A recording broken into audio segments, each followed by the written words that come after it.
Hi everyone. Welcome to Balu IQ online classes. ఈ వీడియోలో మనం డిస్కస్ చేయబోయే టాపిక్ ఏంటండి అంటే, మే మంత్‌కి సంబంధించినటువంటి ఇంపార్టెంట్ కరెంట్ అఫైర్స్‌ని డిస్కస్ చేసుకుందామండి.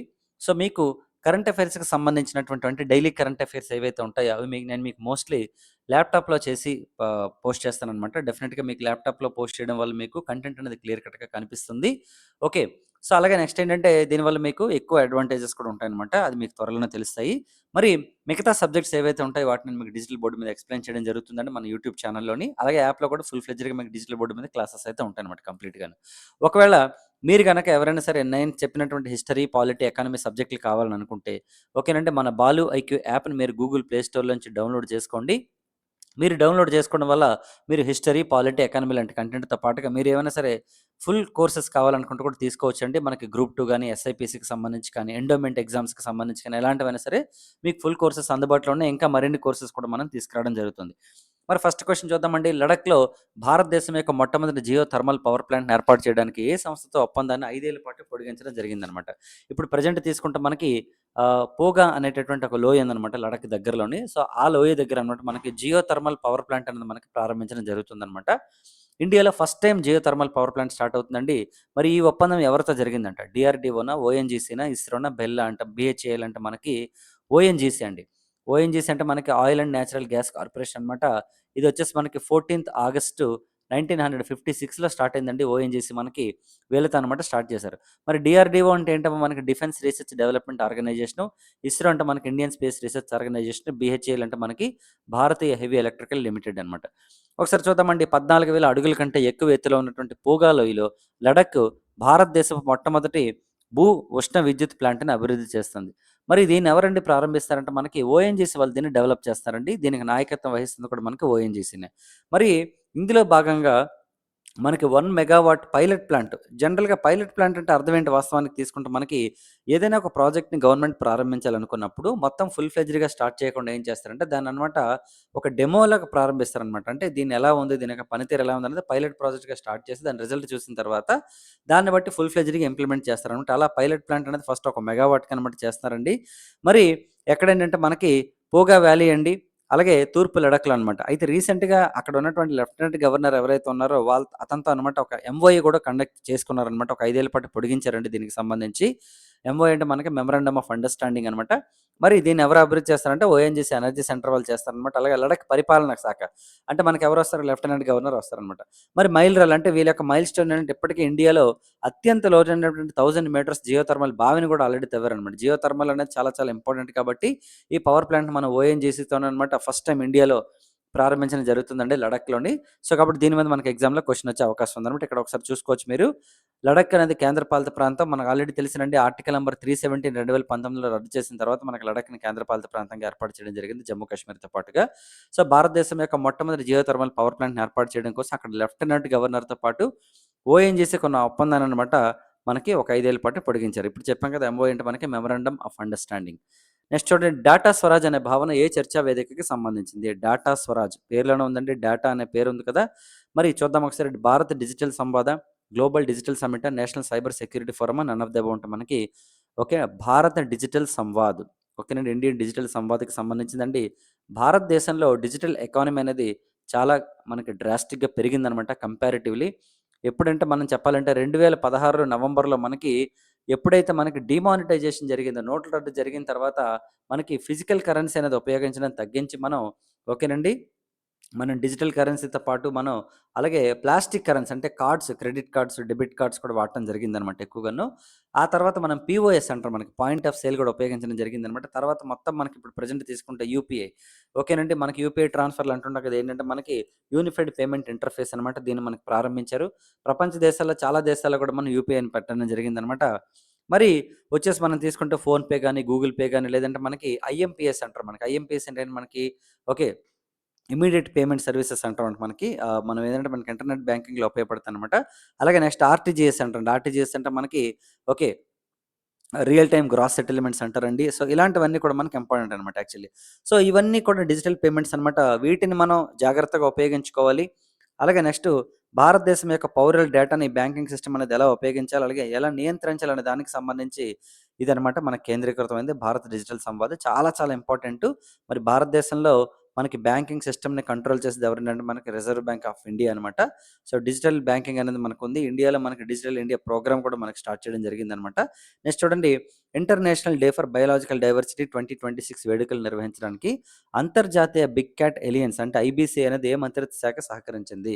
ఓకేనండి. International day for biological diversity అంటే బయోడైవర్సిటీ అనేది మనం ఎప్పుడు చేస్తాం అంటే మనకి మే 22 మనం ప్రతి సంవత్సరం కూడా బయోడైవర్సిటీ డేగా చేయడం జరుగుతుందనమాట.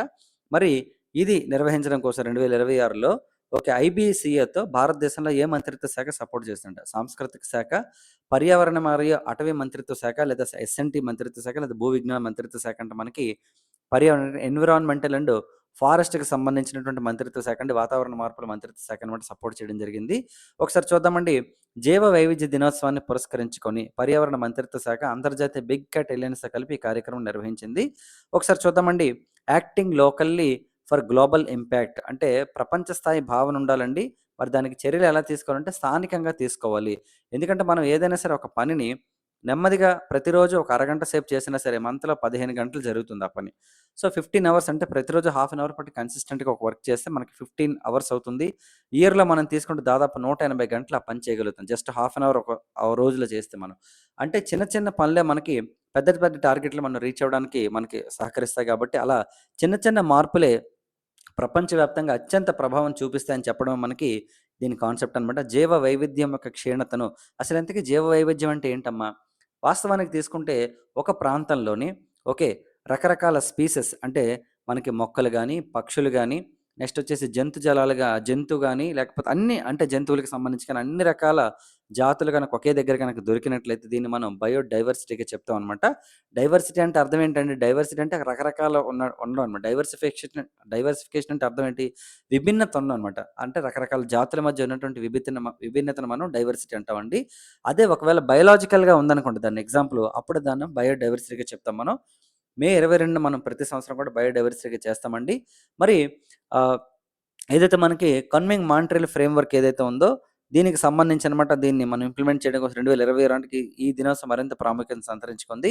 అయితే మరి భారతదేశం ఏంటంటే 2030 నాటికి మనం నిర్దేశించుకున్న 23 అంతర్జాతీయ లక్ష్యాలను చేర్చుకోవడం కోసం ఇదొక పాయింట్ అనమాట. సో, వెరీ వెరీ ఇంపార్టెంట్ మనకి. మరి మీరు కింద కామెంట్ బాక్స్‌లో ఏం పెడతారంటే మనకి బయోడైవర్సిటీ చట్టం అనేది ఎప్పుడొచ్చింది భారతదేశంలో? ఓకేనండి. మనకి జీవ వైవిధ్య చట్టం అనేది ఏ సంవత్సరంలో చేశారు భారతదేశంలో అన్నది మీరు కింద కామెంట్ బాక్స్‌లో చెప్పండి.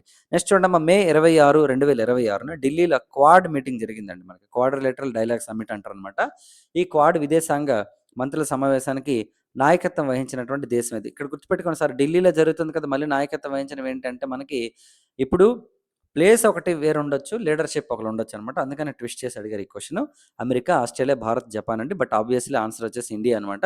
మరి ఓకే. చూడండి క్వాడ్ ప్రైమరీలీ ఇక్కడ చూడండి ఇక్కడ మనకి భారత విదేశాంగ శాఖ మంత్రి జైశంకర్ గారి ఆధ్వర్యంలో ఢిల్లీలో ఓకేనండి. హైదరాబాద్ హౌస్‌లో అనమాట విదేశాంగ మంత్రుల సమావేశం జరిగింది. మరి ఇందులో ఎవరెవరు మెంబర్స్ అంటే మనకి అమెరికా, ఆస్ట్రేలియా మరియు జపాన్ దేశాల ప్రతినిధులు. ఇండియా కూడా ఉంటుంది. మొత్తం 4 మెంబర్స్ ఉంటారనమాట. 4 కంట్రీస్ ఉంటాయి ఇందులో. చూడండి ఇక్కడ క్వాడ్ అనేది primarily refers to the quadrilateral security dialogue అనమాట. A major strategic alliance between United States, India, Australia and Japan. ఈ 4 దేశాలకు సంబంధించినటువంటి ఒక డైలాగ్ సమ్మిట్ ఇది యాక్చువల్లీ. ఓకేనండి. Ensuring open and secure Indo Pacific region అంటే మనకి ఇండో పసిఫిక్ ప్రాంతంలో సెక్యూరిటీ కోసం ప్రారంభించుకున్నటువంటిదనమాట ఇది యాక్చువల్లీ. వాస్తవానికి తీసుకుంటే అప్పట్లో జపాన్ ప్రధానమంత్రి షింజో అబే అనమాట దీన్ని సూచించడం జరిగింది 2007లోని. కాకపోతే అఫీషియల్‌గా మనకి ఎప్పుడు యాక్టివేషన్‌లోకి వచ్చిందంటే మనకి 2017లో వచ్చింది. Following a period of inactivity the informal strategic forum between the United States, India, Japan and Australia was officially revived in the year 2017. Very very important ఇది మనకి. నెక్స్ట్ క్వెషన్ చూద్దామండి. మే 2026లో రక్షణ శాఖ మంత్రి రాజ్‌నాథ్ సింగ్ గారు రాష్ట్రంలో ఎన్ఐబిఈ గ్రూప్ యొక్క ప్రైవేట్ రక్షణ తయారీ కాంప్లెక్స్‌ని ఎక్కడ ప్రారంభించారంట. సో, వాస్తవానికి తీసుకుంటే మనకి ఎన్ఐబిఈ అనేది ఏంటంటే మనకు ఒక ప్రైవేట్ ఆర్గనైజేషన్ అనమాట. వీళ్ళు ఏదైతే డిఫెన్స్‌కి సంబంధించినటువంటి పరికరాలు అవి కూడా తయారు చేస్తుంటారు. 2 గ్రూపులు ఉంటాయి ఇందులోని. మరి ఎక్కడ ప్రారంభించారో చూద్దాం. గుజరాత్, మహారాష్ట్ర, కర్ణాటక, తమిళనాడు అండి. ఆన్సర్ వచ్చేసి మనకి మహారాష్ట్ర అండి. షిరిడీలో ప్రారంభించారండి యాక్చువల్లీ మనకి. ఓకేనండి. షిరిడీలో స్టార్ట్ చేశారనమాట. మే 23, 2026న ప్రారంభించారు ఎగ్జాక్ట్‌లీ ఇది. చూడండి మే 23, 2026లో నిబే గ్రూప్ యొక్క ప్రైవేట్ రక్షణ తయారీ కాంప్లెక్స్‌ని మహారాష్ట్రలో ప్రారంభించారండి. ఈ సందర్భంగా అత్యాధునిక ఆయుధ వ్యవస్థలతో పాటు భారతదేశం యొక్క చూడండి సూర్యాస్త్ర మోస్ట్ ఇంపార్టెంట్ పాయింట్ గుర్తుపెట్టుకోండి. ఇది సూర్యాస్త్ర అనే పదం దేనికి సంబంధించిందంటే ఓకే. ఇండియాకి సంబంధించినటువంటి యూనివర్సల్ రాకెట్ లాంచింగ్ సిస్టమ్ అనమాట. దీని పేరు ఇండియాస్ ఫస్ట్ ఓకేనండి. మనకి 300 kilometres of universal rocket launching system start చేశారు ఇక్కడ మనకి. ఈ కాంప్లెక్స్ గురించిన పూర్తి వివరాలు తీసుకుంటే అధునాతన ఫిరంగి వ్యవస్థలున్నాయి. అలాగే నెక్స్ట్ తీసుకుంటే మనకి రాకెట్ సిస్టమ్ ఉంది. అలాగే క్షిపణి మరియు అంతరిక్ష వ్యవస్థలు అంటే మిసైల్ టెక్నాలజీకి సంబంధించినవి ఉన్నాయి. అలాగే మనకి స్పేస్ రిలేటెడ్ టెక్నాలజీ ఉంది. అలాగే మనకి అటానమస్ డిఫెన్స్ సిస్టమ్ ప్లాట్‌ఫార్మ్స్ ఉన్నాయి. ఇవన్నీ కూడా చాలా ఇంపార్టెంట్. మనకి దేశీయంగా అనమాట మనం స్టాండర్డ్‌గా ఉండడం కోసం ఆత్మనిర్భర్ భారత్ కూడా అందులో విజయం సాధించడం కోసం కూడా మనకి దీన్నైతే మనకి స్టార్ట్ చేయడం జరిగిందనమాట. చాలా చాలా ఇంపార్టెంటు. సో, ఈ క్వెషన్‌లో మీరు గుర్తుపెట్టుకోవాల్సింది ఏంటంటే మనకి సూర్యాస్త్ర అనేది ఏంటని అడిగాడు మనకి ఎగ్జామ్‌లోని. 300 కిలోమీటర్స్‌కి సంబంధించినటువంటి ఓకే. ఇదొక రాకెట్ లాంచింగ్ సిస్టమ్ అనమాట. ఓకేనా? రైట్. నెక్స్ట్ క్వెషన్ చూద్దామండి. భారతదేశంలో అక్రమ వలసలు ఓకేనండి. మరియు అసాధారణ జనాభా మార్పుల పద్ధతులను అధ్యయనం చేయడం కోసం సెంట్రల్ గవర్నమెంట్ ఏర్పాటు చేసిన హై లెవెల్ కమిటీకి ఎవరు నాయకత్వం వహిస్తున్నారు? ఇక్కడ చూద్దామండి. ఆప్షన్స్ చూద్దాం. Justice Durga Shankar Mishra, justice Prakash Prabhakar Navolekar, doctor Shamika Ravi and Amit Shah అండి. ఆన్సర్ వచ్చేసి మనకి జస్టిస్ ప్రభాకర్ ఓకేనండి. ప్రకాష్ ప్రభాకర్ నవోలేకర్ గారు అనమాట. యాక్చువల్లీ ఈయన రిటైర్డ్ జడ్జు. మరి భారతదేశంలో ఏదైతే మనకి అక్రమ వలసలు అలాగే ఇతర కారణాల ద్వారా భారతదేశంలోకి ఎవరైతే అక్రమంగా జనాభా ప్రవేశిస్తున్నారో సో వాళ్ళని అరికట్టడం కోసం అట్ ద సేమ్ టైమ్ ఏంటండి అంటే సో వాళ్ళని అరికట్టే విధానాలని స్టడీ చేయడం కోసం అనమాట ఒక కమిటీని అయితే గవర్నమెంట్ ఆఫ్ ఇండియా మనకి అపాయింట్ చేసిందండి. ఇదివరకు ప్రధానమంత్రి నరేంద్ర మోదీ గారు కూడా చెప్పడం జరిగిందనమాట. సో ప్రధానమంత్రి గారి సూచన మేరకు ఓకేనండి కేంద్ర మంత్రి అమిత్ షా గారు అనమాట ఒక ప్రకటన చేయడం జరిగిందండి. జస్టిస్ ప్రకాష్ ప్రభాకర్ నవలేకర్ గారి యొక్క నేతృత్వంలో డెమోగ్రఫిక్ చేంజెస్ మీద ఒక కమిటీ వేస్తున్నట్టు చెప్పారనమాట. మరి ఈ కమిటీలో ఎవరు ఉంటారంటే సెన్సస్ కమిషనర్ ఉంటారండి. ఎందుకంటే భారతదేశంలో జనాభా లెక్కలు అనేది చాలా చాలా ఇంపార్టెంట్. ఇండియాలో సెన్సస్ అనేది మనకు అధికారంగా 1881లో స్టార్ట్ అయ్యండి. మరి సెన్సస్ కమిషనర్కి మరో పేరేంటంటే మనకి రిజిస్ట్రార్ జనరల్ ఆఫ్ ఇండియా అంటారనమాట. ఆల్రెడీ ఇండియాలో సెన్సస్ అయితే స్టార్ట్ అయ్యండి. మరి సెన్సస్ కమిషనర్ ఎందుకంటే సెన్సస్ కమిషనర్ కంపల్సరీగా ఉండాలి. ఎందుకంటే జనాభాకి సంబంధించింది కాబట్టి. ఎందుకంటే మనకి డెమోగ్రఫీ అంటే ఏంటంటే మనకి జనాభాని అధ్యయనం చేసే శాస్త్రాన్ని డెమోగ్రఫీ అంటారనమాట. మరి డెమోగ్రఫిక్ చేంజెస్ని ఓకేనండి స్టడీ చేయడం కోసం ఈ కమిటీ చేశారనమాట. మరి ఎవరెవరు ఉంటారు ఇందులో సెన్సస్ కమిషనర్తో పాటుగా మాజీ ఐఏఎస్ అధికారి దుర్గా శంకర్ మిశ్రా ఉంటారు. మాజీ ఐపీఎస్ అధికారి బాలాజీ శ్రీవాత్సవ్ ఉంటారు. అలాగే ఎకనామిస్ట్ అయినటువంటి డాక్టర్ షమికా రవి గారు కూడా ఉంటారనమాట. ఈ ప్యానెల్ ఏం చేస్తుందంటే ఒక 1 ఇయర్ లోపు అనమాట రిపోర్ట్ ఇవ్వాల్సి ఉంటుందండి. అక్రమ వలసల వల్ల దేశంలో మత మరియు సామాజిక వర్గాల వారీగా వస్తున్న అసహజ జనాభా మార్పులపై శాస్త్రీయంగా అంటే సైంటిఫిక్ అనాలిసిస్ చేసి వాటిని ఎలా తగ్గించాలనే దాని మీద ఒక నుండి పాలసీ మేకింగ్ అనేది చేస్తుందండి. ఆ పాలసీని అనమాట ప్రభుత్వం ఏదైనా సరే చట్టం చేయాలనుకుంటే చట్టం చేస్తే లేదా రాజ్యాంగ సవరణ చేయాలంటే రాజ్యాంగ సవరణ చేస్తుందనమాట. మరి ఒకసారి ఇక్కడ చూద్దామండి. మీకు న్యూస్ పేపర్‌లో కూడా వచ్చింది. జనాభా స్వరూప మరియు అసహజ మార్పులపై ఉన్నత స్థాయి కమిటీ చూడండి ప్రకాష్ ప్రభాకర్ నవోలేకర్ గారి యొక్క ఫోటోగ్రాఫ్ అనమాట ఇది. మరి కొత్త సంక్షోభానికి బీజాలు పడుతున్నాయంటూ అమిత్ షా గారు అనమాట ఒక స్టేట్మెంట్ ఇవ్వడం జరిగింది. చూడండి ఇక్కడ కేంద్ర ప్రభుత్వానికి రాష్ట్రాలన్నీ సహకరించాలి. ఈ ఈ స్టడీకి సంబంధించి అని చెప్పారండి. ఈ సవాలు గురించి దేశాన్ని అప్రమత్తం చేయాలని భావిస్తున్నాను. కొత్త సంక్షోభానికి బీజాలు పడుతున్నాయి. అలాగే ఈ చొరబాటుదారులు మన దేశం యొక్క యువత యొక్క జీవనోపాధిని లాక్కుంటున్నారు. సోదరీమణులు, కుమార్తెను లక్ష్యంగా చేసుకుంటున్నారు కాబట్టి దీన్ని మేము సహించమండి. సో, కాబట్టి దీనికోసం ఒక కమిటీ ఏస్తున్నాం. స్టడీ చేసిన తర్వాత చట్టం తీసుకొస్తామని చెప్పడం జరిగిందండి. అక్రమ వలసలతో సహా జనసంఖ్య మార్పుల వల్ల తలెత్తే సవాళ్లను ఓకేనండి సమగ్రంగా పరిశీలించడం ఒకటి. సరిహద్దుల్లో జరుగుతున్న కార్యకలాపాలు, ఆర్థిక అవకాశాలు, ఇతర సామాజిక పర్యావరణ కోణాలకు సంబంధించి ఇవన్నీ చేయడం. అలాగే అక్రమ మరియు ప్రణాళికబద్ధమైనటువంటి వలసలతో సహా ఈ మార్పుల వల్ల వెనక అంతర్లీనంగా ఎందుకు వస్తున్నారో కారణాలు చెప్పాలి. ఇవన్నీ కూడా ఎందుకంటే నేషనల్ సెక్యూరిటీకి సంబంధించినటువంటి ఇష్యూస్ కూడా ఉన్నాయని చెప్పేసి ఆయనైతే స్టేట్మెంట్ ఇవ్వడం జరిగిందనమాట. సో, కాబట్టి ఇదండి ఈ వీడియోకి సంబంధించినటువంటి ఇంపార్టెంట్ క్వెషన్స్. డెఫినిట్‌గా మీకు ప్రకాష్ ప్రభాకర్ నవోలేకర్ గారి కమిటీ అయితే ఖచ్చితంగా మనకి ఎగ్జామ్‌లో వచ్చే అవకాశం ఉందండి. సో, మీకు ఇంపార్టెంట్ క్వెషన్స్ ఏవైతే ఉంటాయో డెఫినిట్‌గా అవే నేను మీకు మోస్ట్‌లీ ప్రొవైడ్ చేస్తాను అండ్ డీటెయిల్డ్ ఎక్స్‌ప్లనేషన్ ఇస్తాను దానికి సంబంధించి. నా ఎక్స్‌ప్లనేషన్ గనక మీకు నచ్చినట్లయితే మన ఛానెల్‌ని సబ్స్క్రైబ్ చేసుకోండి. ఈరోజు ఈవినింగ్ మరో వీడియో వస్తుంది. That will be on digital board అనమాట. మీకు హిస్టరీ, పాలిటీ అలాగే economy and any other subject వచ్చేసి మీకు డిజిటల్ బోర్డ్ మీద చేస్తానండి. అప్పుడప్పుడు కరెంట్ అఫైర్స్ మాత్రం మీకు నేను ఓకే ల్యాప్‌టాప్ మీద చేయడం జరుగుతుంది. మోస్ట్ ఆఫ్ ద టైమ్స్ అది కూడా మీకు డిజిటల్ బోర్డ్ మీద ప్రొవైడ్ చేస్తానండి. కాకపోతే టైం అనేది మనకి బౌండింగ్ కొంచెం మనకి కష్టం కాబట్టి నేను ఆఫ్‌లైన్ క్లాసెస్ కూడా చెప్తూ ఉంటాను కాబట్టి టైం సెట్ అవ్వదు కాబట్టి సమ్ టైమ్స్ మీకు ఎలాగైనా సరే నేను ఖచ్చితంగా నా సర్వీసెస్‌ని ఇవ్వడం జరుగుతుంది. ఎవరైతే కాంపిటేటివ్ ఎగ్జామ్స్‌కి ప్రిపేర్ అవుతున్నారో వాళ్ళకి బాలు ఏకే ఛానల్ అయితే ఖచ్చితంగా ఒక మంచి ఆపర్చునిటీ. దీన్ని సబ్స్క్రైబ్ చేసుకోండి. మీ ఫ్రెండ్స్‌తో షేర్ చేసుకోండి. నెక్స్ట్ వీడియోలో మళ్ళీ కలుద్దాం. Thank you so much and wish you all the best.